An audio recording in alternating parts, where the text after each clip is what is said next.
Master minds commerce చదవాలనుకునే 10th inter విద్యార్థుల తొలి ఎంపిక.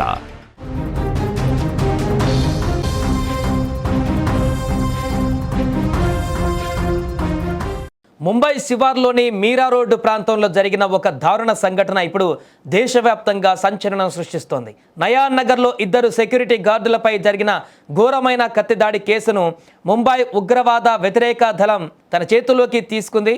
ప్రాథమిక విచారణలో వెల్లడైనటువంటి నిజాలు భద్రతా వర్గాలను ఇప్పుడు ఉలిక్కి పడేలా చేస్తున్నాయి. ఆదివారం తెల్లవారుజామున సుమారు 4 గంటల సమయంలో నిర్మాణంలో ఉన్న ఒక భవనం వద్ద రాజ్కుమార్ మిశ్రా, సుబ్రోతో సేన్ అనే 2 సెక్యూరిటీ గార్డులు విధుల్లో ఉన్నారు. 31 ఏళ్ల జుబేర్ అన్సారీ అనేటువంటి వ్యక్తి అక్కడికి చేరుకొని మొదట వారి పేర్లు మతం అడిగి తెలుసుకున్నాడు. అనంతరం వారిని బలవంతంగా కల్మా పఠించమని హుకుం జారీ చేశాడు.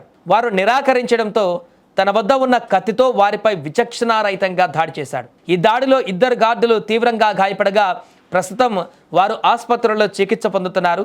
దీంతో కేసును సీరియస్గా తీసుకున్న పోలీసులు నిందితుడు జుబేర్ అన్సారీని అదుపులోకి తీసుకున్నారు.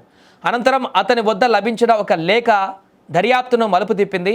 ఆ లేఖలో ISIS, లోన్ వోల్ఫ్, జిహాద్, గాజా వంటి పదాలు రాసి ఉన్నాయి.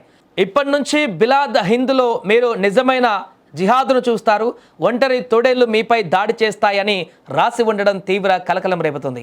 కుటుంబం, తల్లిదండ్రుల గురించి ప్రస్తావిస్తూనే గాజాకు స్వేచ్ఛ లభించునుగాక అని కూడా అతను ఆ నోట్లో పేర్కొన్నాడు. ఇక ఈ దాడి కేవలం ఒక వ్యక్తి గొడవ వల్ల జరిగిందా, వ్యక్తిగత గొడవ వల్ల జరిగిందా, లేక దీని వెనుక ఏదైనా ఉగ్రవాద కుట్ర ఉందా అనే కోణంలో కూడా ATS దర్యాప్తు చేస్తోంది.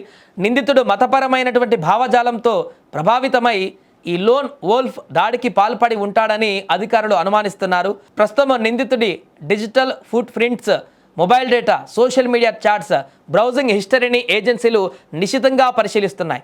అతను ఎవరితోనైనా టచ్లో ఉన్నాడా, లేదా సోషల్ మీడియా ద్వారా తీవ్రవాద భావజాలానికి ఆకర్షితుడై ఈ ఘాతుకానికి ఒడిగట్టాడా అనేది తేలాల్సి ఉంది.